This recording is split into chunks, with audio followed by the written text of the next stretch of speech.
kemudian pesantren di pondok pesantren Al-Fauziliyah yang ada di Sidoarjo, yaitu ambruknya musola. Makanya apa? Sekarang itu Prabowo tegas mengaudit pesantren, semuanya mengaudit pesantren. Yang pesantrennya itu cuma abal-abal, dalam arti pesantrennya itu tidak sesuai. Jadi bilangnya pesantrennya 15 atau 20, bilang ke pemerintah lebih dari 20, dalam berarti atau 100. Makanya Prabowo itu mengaudit pesantren seluruh Indonesia. Jadi dana pesantrennya itu tidak omong-omong, tidak sembarangan. Makanya miris dengan pondok pesantren Al-Fauziliyah. Pondok pesantren Al-Fauziliyah itu didirikan oleh Kiai Fauzin, pondok pesantren yang paling tua di Indonesia, yang tertempat di Sidoarjo, Jawa Timur. Nah, ada suatu cerita Mbah Khalil Bangkalan itu pergi haji ke Mekah, kan pergi haji, terus bertempat di Rodoh, dia bertemu dengan kanjeng Nabi Muhammad SAW. Ya, terus bilang apa kanjeng Nabi? Nanti ketika pulang dari haji, itu kanjeng Nabi titip salam kepada Kiai Khalil untuk salam kepada Kiai Fauzin, Sayyidina Kiai. Makanya Kiai Khalil Bangkalan itu pergi ke Mekah. Nah, pulang dari Mekah tidak langsung pulang ke rumahnya di Bangkalan, tapi langsung ke Sidoarjo, langsung ketemu mencari Kiai Fauzin yang mana. Lah di situ di desa yang namanya Buduran, desa Buduran Sidoarjo, itu ada seorang pakai sarung dan pakai kaos saja, kaos oblong dan pakai peci. Kiai Khalil Bangkalan itu nanya, Kang, ada yang namanya Kang Fauzin enggak? Nah, Kang Fauzin ki akeh. Kang Fauzin itu banyak yang ada di Buduran Sidoarjo.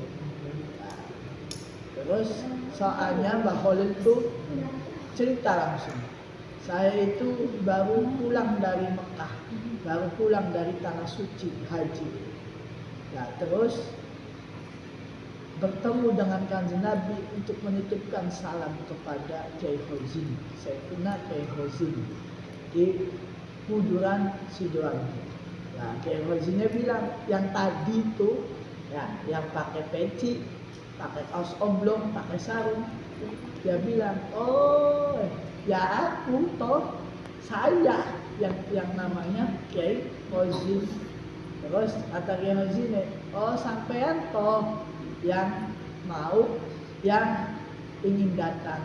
Kanjeng Nabi itu saya tuh udah tahu, kanjeng Nabi udah bilang ke saya, nanti ada utusannya kanjeng Nabi mau silaturahmi ke Kiai Fauzin. Nah, terus bercerita Kiai Fauzin. Nah, langsung Mbah Khalil Bangkalan itu mencucuk tangannya, ya, ke Kiai Fauzin. Terus mencucuk tangannya, sudah selesai. Kiai Fauzin itu orang satu-satunya yang dapat salam dari kanjeng Nabi Muhammad SAW. Terus Kiai Fauzin itu pondok pesantren yang paling tua dan sanadnya betul, keilmuannya betul dari kanjeng Nabi. Siapa saja yang sudah mengaji Kiai Fauzin, salah satunya Kiai Abdul Karim Bengkulu, dan salah satunya Mbah Khalil Bangkalan, dan salah satunya Mbah Hasyim Asy'ari, dan salah satunya banyak lagi ulama yang pernah mengaji di Al-Fauziliyah.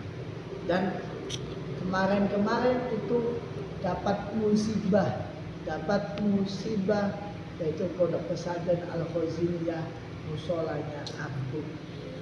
Banyak komentar-komentar yang negatif. Itu apa? Tutup saja pesantren seluruh Indonesia. Saya Faiz, nah, seorang santri sampai sekarang di yaumul kiamah. Nah, kalau ditutup pesantren itu, ya, mau jadi apa anak-anak Indonesia? Mau jadi apa? Padahal apa? Di situ banyak mencaci maki Kiai Khozin. Nah, Kiai Khozin banyak yang berkomentar. Lah kenapa kok di pesantren itu banyak yang santrinya diperbudak oleh kiai? Bukan salah. Tapi salah itu bukan diperbudak. Itu namanya hikmah. Namanya hikmah di pesantren oleh kiai. Nah itu apa? Itu tradisi gotong royong. Ya, gotong royong pesantren. Dulu Kang Faiz itu di pesantren itu apa? Yang ngecon, ya bantu-bantu di sawah sama kiai. Tapi tetap ngaji, itu ngaji. Itu ngaji. Nah, makanya apa? Jangan selalu mencaci maki kiai. Kang Faiz saya pribadi tidak terima gurunya Kang Faiz itu dicaci maki oleh netizen, komentar-komentar yang tidak jelas. Makanya apa? Kalau tidak tahu situasi di pesantren, jangan selalu mengomentari kiai dan jangan selalu mengomentari pesantren. Makanya apa? Pesantren Al-Khaziniyah itu pesantren yang tua. Nah, makanya apa?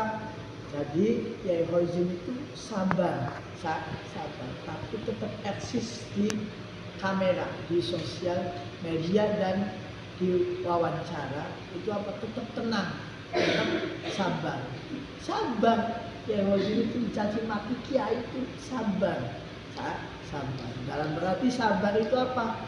Aslinya itu menangis dari dalam, karena kiai itu setiap hari itu mendoakan santri. Kiai itu, santri itu diibaratkan anak, setiap hari didoain sama kiai. Makanya kiai itu kalau santri yang belum tidur, kiai nggak tidur, tidurnya sebentar kiai. Nah, malamnya belum tidur, malam tidurnya telat, bangun paling awal daripada santri.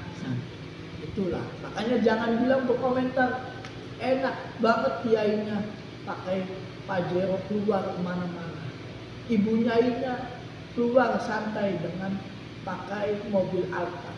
Tapi apa? Saya itu miris banget dengan berkomentar netizen kayak gitu. Jadi apalah, kita harus hormat kepada guru. Kita harus hormat kepada guru. Makanya di pesantren Tegalrejo Magelang yang diasuh oleh Kiai Hudori itu alhamdulillah belum kena yang namanya dana dari pemerintah. Alhamdulillah, dengan santri yang banyak perempuan dengan laki-laki itu dengan 10.000 santri, tidak spesial.